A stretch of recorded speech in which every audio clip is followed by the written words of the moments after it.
క్షేత్రం. కోటప్ప కొండ మీద పరమశివుడు ఉంటాడు.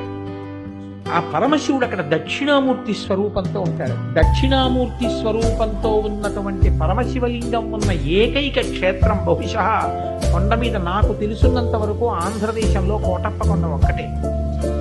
ఆ కోటప్ప కొండకున్న గమ్మత్తు ఏమిటో తెలుసా అండి? ఒక గొల్లభామకి పరమశివుడు ఇచ్చిన వరం, ఎన్నడూ కాకి వాలదు. ఆ కొండంతటి మీద పగలు కాదు రాత్రి కాదు ఎన్నడూ ఒక్క కాకి మీకు కనపడదు. కొండ ఎక్కుతుంటే బోల్డని కాకులు కనపడతాయి. మీరు వెళ్ళేటప్పుడే చూడండి. మీరు కొండ ఎక్కుతారు కాబట్టి కోటప్ప కొండ ఎక్కేటప్పుడు చూడండి. కోటప్ప కొండ కింద బోల్డని కాకులు ఉంటాయి. కోటప్ప కొండ ఎక్కడం మొదలెట్టినప్పటి నుంచి చూడండి, ఒక్క కాకి అంటే ఒక్క కాకి మీకు ఆ కొండ మీద వాలదు. ఎక్కడ ఓ చెట్టు మీద రాతి మీద వాలదు. కారణం, ఒక గొల్లభామ రోజు అక్కడ ఉన్నటువంటి శివుడికి తీసుకొచ్చి అన్నం పెడుతుండే, పెరుగు.